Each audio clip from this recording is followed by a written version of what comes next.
Assalamualaikum warahmatullahi wabarakatuh. Perkenalkan, nama saya Septian Faril, NIM 186500106. Saya di sini akan menjelaskan tentang tugas SIG nomor 1 dan 2. Yang pertama adalah soalnya jelaskan 4 pengertian SIG menurut para ahli. Yang pertama, menurut Marble et al. Tahun 1983, SIG atau biasa dikenal dengan Sistem Informasi Geografis ini merupakan sistem penanganan data ke ruangan. Menurut Burroughs tahun 1986, SIG merupakan sebuah sistem berbasis komputer yang digunakan atau dipakai untuk dapat memasukkan, menyimpan, mengolah, menganalisa, serta juga mengaktifkan kembali data yang memiliki referensi kekurangan untuk segala macam tujuan yang berkaitan atau berhubungan dengan pemetaan serta perencanaan.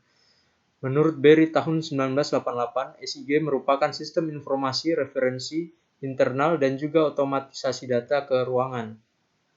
Menurut Arrow 1989, bahwa SIG ini adalah sebuah sistem dengan basis komputer yang memiliki suatu kemampuan di dalam menangani data dengan bereferensi geografi, yakni manajemen data, penyimpanan serta juga pemanggilan kembali, manipulasi, dan juga analisa data, pemasukan data, serta juga keluaran yakni sebagai hasil akhir, atau biasa dikenal dengan output.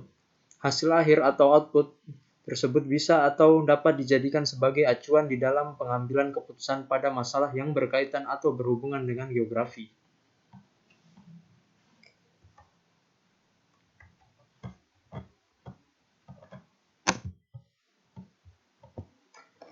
Berikutnya, nomor 2.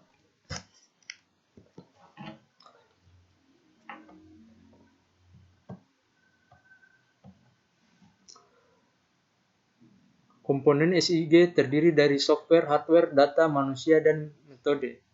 Penjelasan dari hardware SIG terdiri dari input data, mouse, digiter, scanner, olah data, hard disk, proses, RAM, dan outputnya adalah plotter, printer, dan screening. Yang kedua adalah perangkat lunak SIG, terdiri dari alat input dan olah data SIG, Data Basement Management System atau DBMS, alat analisa data, dan alat untuk menyanggah data hasil analisa. Data SIG dibagi ke dalam 2 kategori, yaitu data spasialisasi dan data non-spasialisasi. Salah satu komponen paling mahal dalam sistem informasi geografis adalah data geografis itu sendiri. Data ini terdiri dari data spasial berupa sistem koordinat, foto, peta, lama, serta data aspasial berupa statistik dan deskripsi. Manusia adalah pengguna dari sistem informasi geografis. Secanggih apapun hardware dan software, jika manusia di balik semua itu tidak berkompeten, maka SIG tidak akan menghasilkan apa-apa.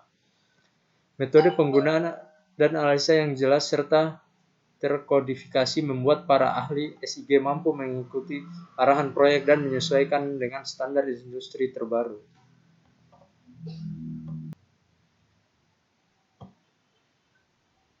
Bismillahirrahmanirrahim. Assalamualaikum warahmatullahi wabarakatuh. Perkenalkan, nama saya Rahman dengan NIM 186500115. Di sini saya akan menjawab pertanyaan dari nomor 3 dan nomor 4. Dan soal nomor 3 yaitu jelaskan dengan singkat apa yang dimaksud dengan metode sublayer. Metode layer atau dalam sistem informasi geometris adalah lapisan peta-peta yang berisi informasi dari peta. Layar bisa berupa gambar, poligon, garis, teks, simbol, atau lainnya. Pemisalan gambar dalam beberapa layar ditunjukkan untuk memudahkan untuk mengamati peta. Selain itu, informasi yang ditampilkan akan lebih detail. Lanjut pada bagian 4, yaitu substitusi dan tahapan sistem informasi geometris.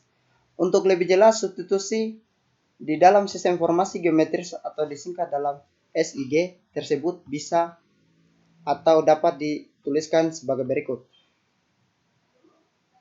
Ini adalah data input, dan data output. Di dalam data input, data manajemen data, stok atau basis data, retrievasi, processing, data, manipulasi atau aliasi. Dan data output yaitu tabel, peta, laporan, dan soft copy.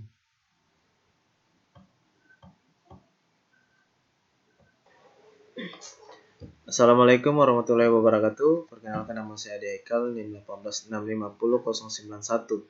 Lanjut soal ke 5 dan 6. Jelaskan manfaat SEIG dalam manajemen tata guna lahan. Manfaat sistem informasi dalam bidang tata guna lahan adalah pemetaan penggunaan lahan dan digunakan sebagai acuan perencanaan pembangunan agar pembangunan dapat terencana lebih awal dan tidak tumbuh dengan tidak teratur serta tetap memperhatikan kelestarian lingkungan. Lanjut slide ke-6.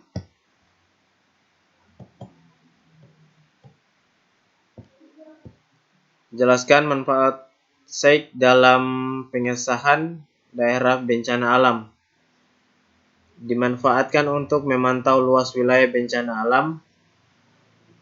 Dimanfaatkan untuk penentuan tingkat bahaya erosi.